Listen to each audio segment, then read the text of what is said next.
দেবজিতে আপনাদের সকলকে স্বাগত জানাই। আজকে আমি দেবজিৎ এসসি সপ্তম শ্রেণী কোষে থেকে 6.1 এই ক্লাসটা যে করাবো, তা যারা সপ্তম শ্রেণীতে সপ্তম শ্রেণীতে পড়াশোনা করো তারা নিশ্চয়ই জানো যে তারা হয়তো অষ্টম শ্রেণীর জন্য উত্তীর্ণ হয়ে যাচ্ছ।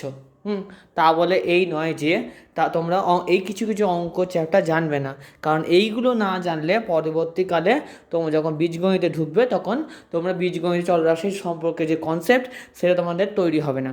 তাই অবশ্যই সপ্তম শ্রেণীর কোর্স থেকে 6.1-এর কিছু কিছু অঙ্ক এবং তার পরবর্তী যে চ্যাপ্টারের কিছু অঙ্ক সেগুলো তোমাদেরকে বলবো, জানবে তোমরা। এবং তোমাদের কোনো কিছু প্রবলেম থাকলে সেটা আমাকে অবশ্যই কমেন্ট বক্সে জানাবে। চলো শুরু করা যাক আজকের চ্যাপ্টার কোর্সে থেকে 6.1-এর কিছু অঙ্ক।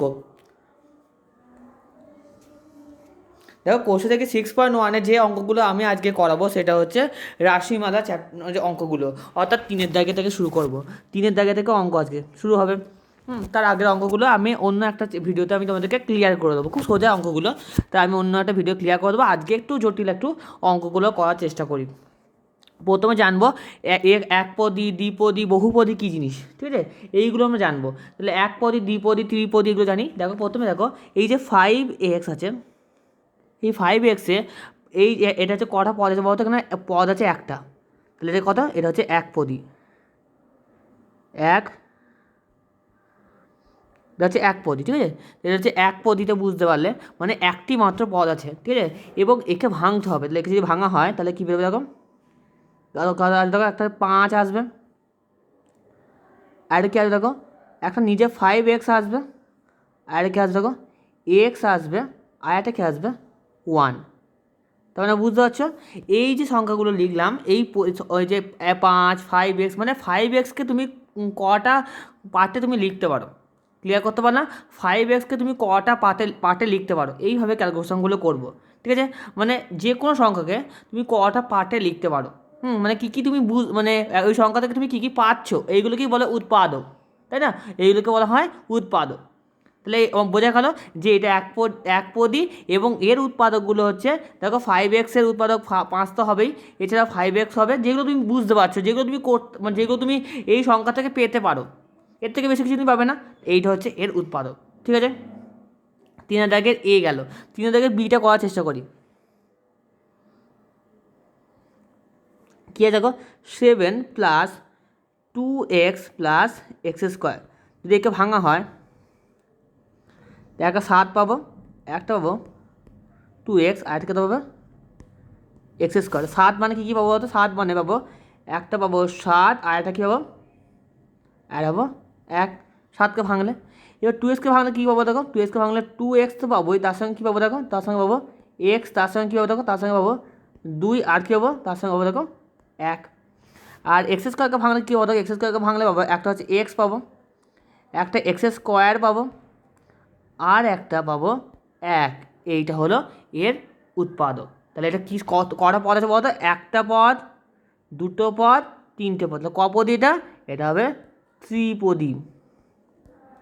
এই ত্রিপদী অবধি তোমাদের আছে, এই ত্রিপদী অবধি তোমাদের আছে। বুঝা গেল, তিনটে পদ থাকবে ত্রিপদী, দুটো পদ থাকবে টুপদী। মানে বুঝতে হবে যে কটা সংখ্যা মিলে আছে। এটা দেখো তিনটে সংখ্যা আছে, 7 আছে, 2x আছে, x² আছে, তাহলে এটা কপদী? এটা হচ্ছে ত্রিপদী। এটা বোঝা গেল, এইটা হচ্ছে কনসেপ্ট তোমাদের, ঠিক আছে। এইটা বোঝানোর জন্য তোমাদের কাছে ক্লাসগুলো নিচ্ছে, যাতে তোমরা এই কনসেপ্টটার ওপর ভিত্তি করে তুমি বীজগণিত অঙ্কগুলো করবো। এটা না জানলে কটা পদ আছে তোমরা বীজগণিতে একটা অঙ্ক তোমরা বুঝতে পারবে না। পরবর্তীকালে ক্লাস 8 যখন তোমরা উঠবে তখন অঙ্কগুলো তোমাদের কাছে বোঝা একটু জটিল হয়ে যাবে। তাই আর কি তোমাদের কাছে এই কনসেপ্টটা ক্লিয়ার করার জন্য এলাম। এরপর দেখো সি এর অঙ্কটা, 3-এর দাগের সি। 3 দাগের সি কে দেখো আছে x²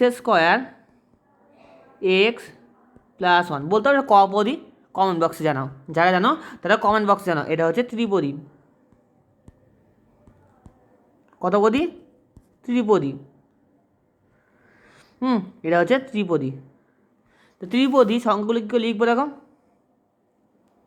ঠিক এরকম করে লিখতে পারি, x² x আর 1। x² কী করে ভাঙতে পারি বলো? একটা ভাঙতে পারি x², একটা লিখতে পারি x, একটা লিখতে পারি কি 1। তেমন x কী ভাঙতে পারি বলো? একটা লিখতে পারি 1, একটা লিখতে পারি x, আর 1 কী ভাঙতে পারি? 1কে 1 লিখতে পারি।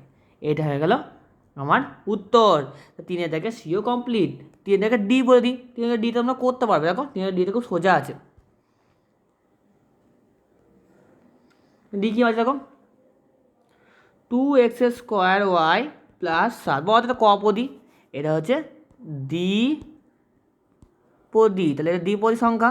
এবার এটা ভাঙো, কত ভাঙে ভাঙতে হবে বলো, একটা ভাঙবো 2x², একটা লিখবো 2xy, আর একটা লিখবো x², একটা লিখবো 2, আর একটা লিখবো 1, তাই না? আর যে কটা তোমরা লিখতে পারবে সেইগুলো তুমি আমাকে কমেন্ট বক্সে জানাতে পারো। এই কটাই লিখতে পারবো, এর থেকেও বেশি আর ভাঙতে পারবো আমরা। তাহলে এইগুলো হচ্ছে এই একটা উৎপাদক, এই একটা উৎপাদক, তাই তো, এই একটা উৎপাদক, এই একটা উৎপাদক, আর এই একটা উৎপাদক। আর যদি 7কে ভাঙা হয় তাহলে 7কে ভাঙলে কী হবে দেখো, 7 আর কী পাবো, আর পাবো 1। তাহলে এইটা হচ্ছে আমাদের 3 ডি এর অ্যান্সারটা। খুব সোজা না, বোঝাচ্ছে তো জিনিসটা? না বুঝতে পারলে আমাকে কমেন্ট বক্সে জানাও, আমি আবার বোঝাবো পরের দিন ক্লাস নেওয়ার সময়। এইটা হয়ে গেল আমাদের কনসেপ্ট ক্লিয়ার করছি। মানে আমরা জানি আমি সপ্তম শ্রেণীতে থেকে অষ্টম শ্রেণীতে আমার সবাইকে প্রমোটেড করে দেওয়া হয়েছে, তবুও কিন্তু তোমরা এই জিনিসগুলো মিনিমাম এই জিনিসগুলো তোমরা জেনে রাখো, ঠিক আছে?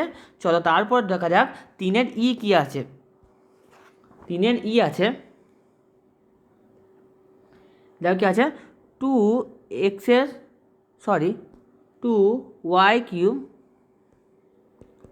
বলো কপদী, এটা তোমরা নিজেই বলতে পারবে দ্বিপদী। তা দ্বিপদী হলে কী হয় বলো তো, কী কে লিখবো, লিখবো 2y³ একটা লিখবো, তাই তো, একটা লিখবো 2y²,